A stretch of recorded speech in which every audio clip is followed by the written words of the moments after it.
पहला जो कि आपका ये ऑनलाइन एग्जामिनेशन है, तो काफ़ी सारे ऐसे बच्चे हैं जो कि पहली बार ऑनलाइन एग्ज़ाम को अटेम्प्ट करने वाले, तो उनको ये बहुत ज़्यादा डाउट होगा कि एग्ज़ाम जो है ऑनलाइन कंप्यूटर पे कैसे होता है, कैसा इंटरफेस दिखाई देता है। तो मैं इसका एक डेमो आपको दिखाऊंगा जो कि आपका सेम टू सेम वैसे ही आपका एग्जामिनेशन होने वाला है।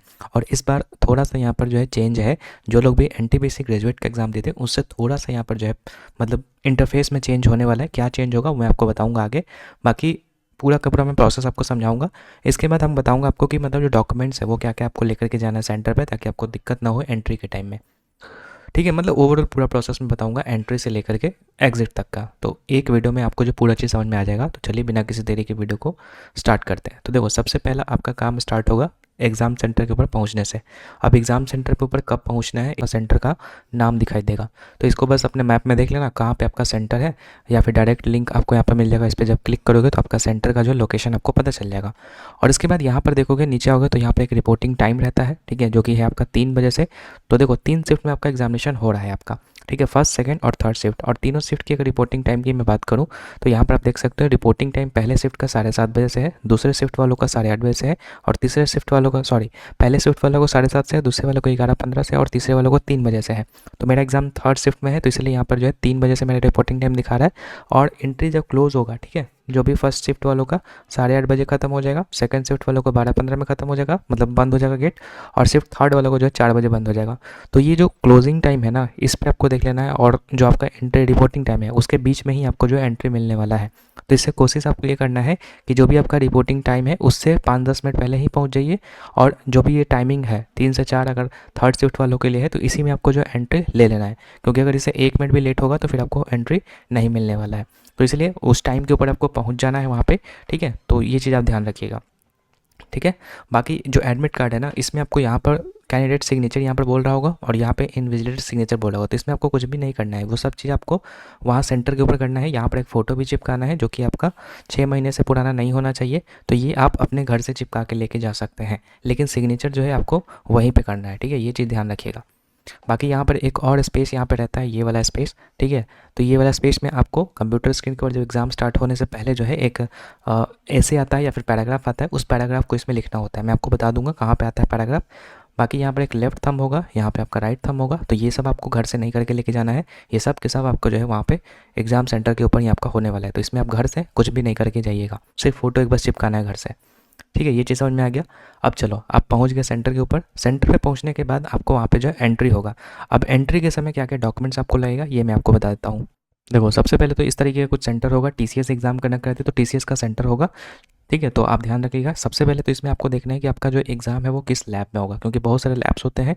तो आपको इस लैब का पता कैसे चलेगा, तो कहीं ना कहीं पे आपका नोटिस चिपका हुआ रहता है, और उसमें रोल नंबर वाइज जो है आपको मतलब लैब अलॉट किया रहता है, ठीक है, कि इतने से इतने रोल नंबर वाले जो है लैब 1 में बैठेंगे, इतने से इतने रोल नंबर वाले लैब 2 में। तो आप अपना रोल नंबर देख लेना और लैब पता कर लेना यहाँ से, क्योंकि कोई कोई सेंटर बहुत बड़ा होता है। जैसे अगर आदर्श परीक्षा केंद्र की बात करें तो वो सब बहुत बड़े बड़े सेंटर होते हैं, 3-3 4-4 फ्लोर के होते हैं वो, तो फिर आपको देखने में क्या होगा, दिक्कत होगा। तो इसलिए सबसे पहला काम आपको करना है कि लैब पता कर लेना है। उसके बाद आपको एंट्री स्टार्ट हो जाएगा, ठीक है। कुछ इस तरीके से वहाँ पर जो इन्विजिलेटर्स होंगे जो कि आपको मतलब जो भी डॉक्यूमेंट्स वगैरह है उसको चेक करके आपको देंगे। तो अब इसमें डॉक्यूमेंट्स क्या क्या लेके जाना है, तो डॉक्यूमेंट्स की बात करेंगे यहाँ पे। तो सबसे पहला इंपॉर्टेंट है आपका एडमिट कार्ड, जो कि आपका कलर में भी करवा सकते हो, ब्लैक एंड वाइट में भी करवा सकते हो। बस ध्यान रखना है कि अगर ब्लैक एंड वाइट करवा रहे हो तो उसमें जो आपका फ़ोटो है वो आपका क्लियर विजिबल होना चाहिए। अगर नहीं है तो कलर फ़ोटो करवा लेना। एक ही कॉपी आपको चाहिए, और वो भी फर्स्ट पेज का सिर्फ, ठीक है, इंस्ट्रक्शन का ज़रूरत नहीं है।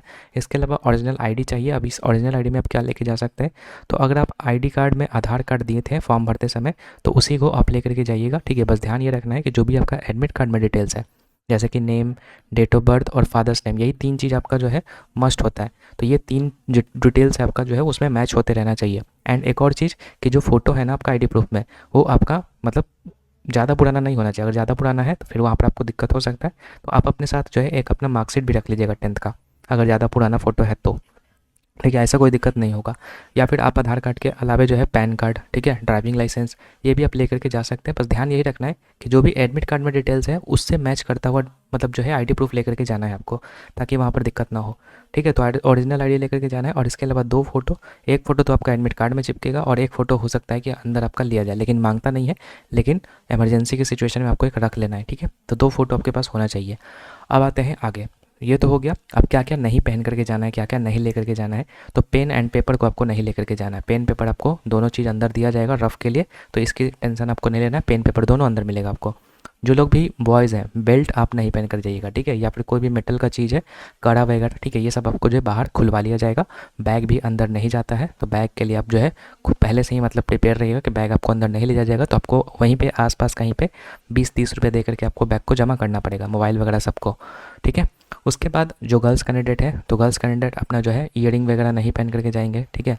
और इसके अलावा जो मेहंदी होता है, ठीक है, मेहंदी को भी आप जो है मतलब छुड़ा के जाइएगा। अगर मेहंदी आपके हाथों में लगा हुआ है तो उसको कोशिश कीजिएगा कि उसको जो छुड़वा दें, ठीक है, क्योंकि वहाँ पर जो फिर एंट्री नहीं देंगे वो लोग।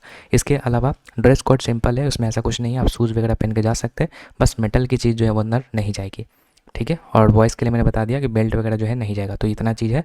बाकी इसके अलावा और कुछ भी चीज़ अंदर नहीं जाएगा, सिर्फ यही 3 डॉक्यूमेंट आपके पास रहना चाहिए। अब यहाँ पर आपका एंट्री हो गया अंदर। अंदर एंट्री होने के बाद आपका एक रजिस्ट्रेशन डेस्क होता है। इस तरीके से रजिस्ट्रेशन डेस्क होता है जहाँ पे 3-4 इन्विजिलेटर्स रहेंगे और यहाँ पे आपको जा करके आपका रजिस्ट्रेशन या फिर बायोमेट्रिक जिसको बोलते हैं वो आपको करवाना पड़ेगा। अब इस बायोमेट्रिक प्रोसेस में क्या होता है, तो आपका सिंपली थंब लिया जाता है और आपका फेस को मतलब फ़ोटो क्लिक किया जाता है। तो वो चीज़ यहाँ पे होगा। ये चीज़ होने के बाद आपको एक सीट अलॉट किया जाएगा जब रजिस्ट्रेशन आपका हो जाएगा। और ध्यान रखना है कि ये जो चीज़ है एंट्री के समय भी होगा, मतलब आप जो एंट्री किया उस समय भी होगा, और एग्ज़ाम खत्म होने के बाद भी एक बार होता है। कभी कभी एंट्री मतलब लास्ट में नहीं होता है, लेकिन पहला वाला तो होगा ही। तो इसलिए सबसे पहला काम है आपको कि अगर रजिस्ट्रेशन नहीं करवाया है तो रजिस्ट्रेशन जाकर के करवाना है वहाँ पर, ठीक है। उसके बाद आपको जो है रजिस्ट्रेशन करने के बाद आपके एडमिट कार्ड के ऊपर एक सीट अलॉट कर दिया जाएगा, क्योंकि बहुत सारे देखो यहाँ पर 112, 13, 14 इस तरीके से बहुत सारे सीट्स होते हैं। तो आपको वहाँ पर जो है सीट दिया जाएगा कि आपका कौन सा सीट पे है। तो इस तरीके से आपका रहेगा, जैसे 76-72 वहाँ पे आप लिख देंगे, एडमिट कार्ड के ऊपर ही वो लोग लिख देंगे रजिस्ट्रेशन के बाद। तो वहाँ पे उस सीट पर जाकर के आपको जो है बैठ जाना है, ठीक है। बैठने के बाद आपको यहाँ पर चेक करना है कि जो आपका कीबोर्ड है या फिर माउस है या जो मॉनिटर है वो सही से वर्क कर रहा है कि नहीं कर रहा है। अगर नहीं कर रहा है तो वहाँ पे इन्विजिलेटर्स को आपको बोलना है कि मेरा नहीं चल रहा है, तो वो जो है वो सही करके देंगे, ठीक है। एग्ज़ाम शुरू होने से पहले ये सब चीज़ करना है, क्योंकि जैसे ही आप जाओगे अंदर तो तुरंत एग्ज़ाम स्टार्ट नहीं होता है। 1 घंटे का आपके पास जो है वो टाइम रहता है एग्ज़ाम स्टार्ट होने से पहले, तो उसमें आपको चेक कर लेना है, ठीक है। अब यहाँ पर आपको एग्ज़ाम का जो सीट है वो मिल गया आपको। अब यहाँ से आपको जो है एग्ज़ाम स्टार्ट होगा।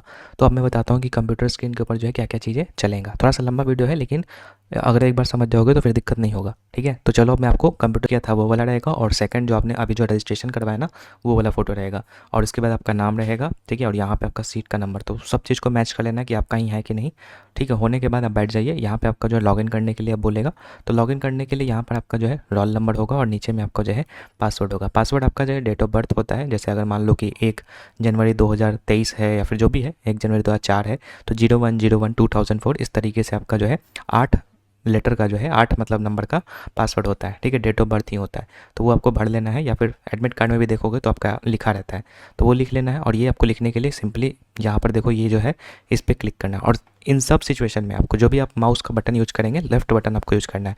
राइट बटन भी होता है, लेफ्ट बटन भी होता है, और स्क्रॉल बटन भी होता है। तो इसमें सब में आपका जो है लेफ्ट बटन से ही आपको काम करना है। तो इस पर क्लिक कीजिएगा तो ये कीबोर्ड ओपन हो जाएगा, ठीक है, क्योंकि जो सेंटर होते हैं उस पर जो कीबोर्ड होते हैं वो वर्किंग नहीं होते, मतलब किसी का बटन ख़राब होता है, तो इसलिए आपको यहाँ पर ऑन स्क्रीन कीबोर्ड का यूज़ करना है। इस पर जब क्लिक करोगे तो ये कीबोर्ड खुल जाएगा। सबसे पहले काम करना है यहाँ पर क्लियर कर लेना है इस चीज़ को। अब यहाँ पर जो भी आपको है, जैसे 01/01/2004 जो है, तो इस तरीके से 01/01/2004 इस तरीके से फिल कर दो, फिर यहाँ से कट कर दो, यहाँ पर ये फिल हो गया। रोल नंबर पहले से ही फिल रहता नहीं रहता, तो फिर आप इसको भी उसी प्रकार से क्लियर करके अपना रोल नंबर को फिल कर सकते हैं। उसके बाद यहाँ पे साइन इन का बटन रहता है, तो ये साइन इन का बटन ध्यान रखना है कि एग्ज़ाम स्टार्ट होने के ठीक 15 मिनट या फिर आधा घंटे पहले जो है इनेबल होता है। जब आप क्लिक करोगे ऐसे टाइम से पहले तो ये नहीं होगा। जब टाइम हो जाएगा तो ऑटोमेटिक वहाँ पर इन्विजिलेटर्स बोलेंगे कि आप साइन इन पे क्लिक कीजिए। साइन इन का वो वाला और एक इंग्लिश दिखाई देगा, मतलब 2 ही लैंग्वेज आपका रहेगा, ठीक है। एक तो इंग्लिश और एक मतलब जो आपने सिलेक्ट किया है वो। तो आप जिस लैंग्वेज में देखना चाहते हैं आप उस लैंग्वेज में आप इसको जो है सिलेक्ट कर लीजिए। इंस्ट्रक्शन को पढ़ना है तो पढ़ लीजिए, क्योंकि इससे आपका माइंड एक्टिवेट हो जाता है। तो वो चीज़ आपको यहाँ पर जो है कर लेना है। उसके बाद आपको यहाँ पर जो है नेक्स्ट पे क्लिक करना है। नेक्स्ट पे क्लिक करने के बाद अब यहाँ पे आपका पूछेगा चूज़ योर डिफ़ॉल्ट लैंग्वेज, मतलब जो क्वेश्चंस आएंगे वो कौन से लैंग्वेज में आप चाहते हैं। तो कौन से लैंग्वेज में चाहते हैं तो यहाँ से आप सिलेक्ट कीजिएगा। तो अगेन आपको वही एक इंग्लिश रहेगा, और बाकी इसके अलावा जो आपने चूज़ किया था फॉर्म भरते समय कि किस लैंग्वेज में एग्ज़ाम देना है तो वो आपका रहेगा। तो मैंने मान लेता हूँ कि मैं हिंदी है तो हिंदी में सेलेक्ट कर लूँगा। उसके बाद यहाँ पर एक इंस्ट्रक्शन वाला ये बटन रहता है, उस पर क्लिक कर देना है, और I am ready to begin पे आपको क्या कर देना है, क्लिक कर देना है। और अगेन मैं आपको बता दूँ ये जो है आपका बिना टाइम के पहले जो आपका स्टार्ट नहीं होगा, क्योंकि मैंने बताया था कि एंट्री तो आपका 3 बजे से ही स्टार्ट हो जाएगा, लेकिन एग्ज़ाम 4:30 बजे से स्टार्ट होता है। तो ऐसे में अगर आपका 4:30 जब तक नहीं होगा तब तक एग्ज़ाम आपका स्टार्ट नहीं होगा, ठीक है। तो I am ready to begin पे मैं क्लिक करूँगा, जब मतलब मान लो कि टाइम हो गया तो I am ready to begin पे मैं क्लिक करूँगा। इसके बाद आपका जो एग्ज़ाम क्या हो जाएगा, स्टार्ट हो जाएगा। कुछ इस तरीके से आपका जो है एग्ज़ाम स्टार्ट हो जाएगा। और हाँ, यहाँ पर एक चेंजेस यहाँ पर ये है, जो ग्रेजुएट वाला एग्ज़ाम दिए होंगे तो उसमें जो है सेक्शनल नहीं था, मतलब सब्जेक्ट वाइज वहाँ पर आपको नहीं दिखाई दे रहा था, लेकिन यहाँ पर जो है अंडर ग्रेजुएट वाले में सेक्शनल चीज़ें हैं, मतलब जीके के एक जगह क्वेश्चन मिलेंगे, मैथमेटिक्स के एक जगह मिलेंगे और रीजनिंग के एक जगह। तो अगर आप जिस सेक्शन को पहले अटेम्प्ट करना चाहते हैं तो उस सेक्शन पे आप जा सकते हैं इस तरीके से लोड बटन क्लिक करके। जैसे अगर आपको रीजनिंग पहले सॉल्व करना है तो रीजनिंग वाले पे जा करके इस तरीके से आपके सामने रीजनिंग के क्वेश्चन जो है वो सॉल्व हो जाएंगे। जब आप क्वेश्चन पे क्लिक कीजिएगा, छोटा दिखाई दे रहा है उस पर क्लिक कीजिएगा तो ये इस तरीके से ये बड़ा में खुल जाएगा, ठीक है। तो आप इसको देख भी सकते हैं। अब जैसे मान लो कि ये क्वेश्चन है, इसका आंसर आपको लग रहा है कि बी होगा, तो बी पे इस तरीके से क्लिक करना है और सेव एंड नेक्स्ट पे क्लिक करना है। तो यहाँ पर क्या होगा, ये ग्रीन हो गया। तो ग्रीन होने का मतलब है कि आपने उसको क्या कर दिया है, आंसर दे दिया है। यहाँ पर भी देखो इंस्ट्रक्शन में दिया गया कि अगर ग्रीन करते हैं तो आंसर हो गया, अगर रेड है यानी कि आपने उस क्वेश्चन को अटेम्प्ट नहीं किया है। अगर आपने इस तरीके से मतलब है, मतलब वाइट टाइप का है, तो इसका मतलब ये है कि आपने उस क्वेश्चन को विजिट तक नहीं किया है, ठीक है। फिर उसके बाद अगर बात करेंगे इस तरीके से, अगर पर्पल होता है तो आपका मार्क फॉर रिव्यू। अब ये मार्क फॉर रिव्यू का यूज क्यों होता है, जैसे मान लो कि अभी ये क्वेश्चन आपके सामने नहीं बन रहा है, ठीक है, लेकिन आप चाहते हो कि बाद में इसको बनाऊंगा, तो वो आपके पास माइंड में रहना चाहिए ना कि हाँ ये वाला क्वेश्चन। तो जैसे मैं मार्क फॉर रिव्यू इस तरीके से कर दूंगा, ठीक है, तो यहाँ पर ये पर्पल हो जाएगा। इसका मतलब मुझे पता चल जाएगा कि हाँ ये वाला जो क्वेश्चन था उसमें मुझे फिर से अटैम्प्ट करूँगा मैं तो बन जाएगा क्वेश्चन।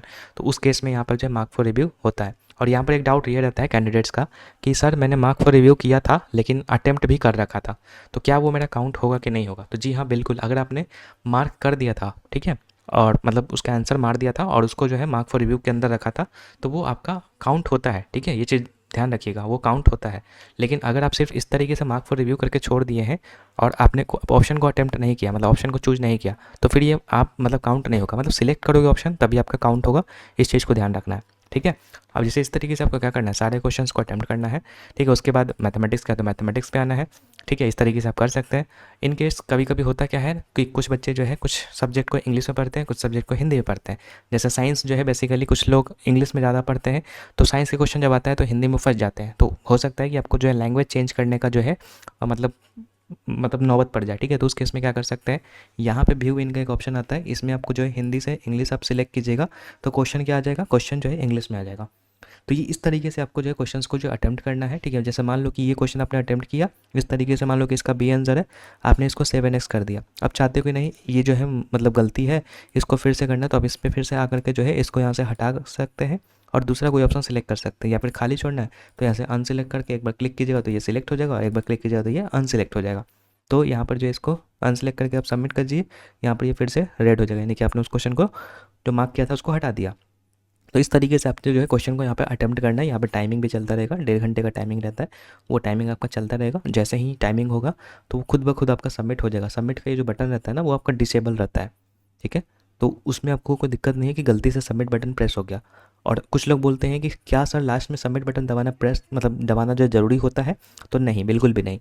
आपका खुद ब खुद सबमिट हो जाएगा, जैसे ही टाइमिंग होगा ना तो खुद ब खुद सबमिट हो जाएगा। और फिर लास्ट में आपका जो है वही सेंटर का जो है पूछेगा कि आपका जो है एक्सपीरियंस कैसा रहा, तो बस वो आपको दे देना है। उसके बाद आपको बस कुछ नहीं करना है। एग्ज़ाम खत्म हो जाने के बाद फिर से आपको जो हो सकता है कि एक बार बायोमेट्रिक के लिए बुलाया जाए।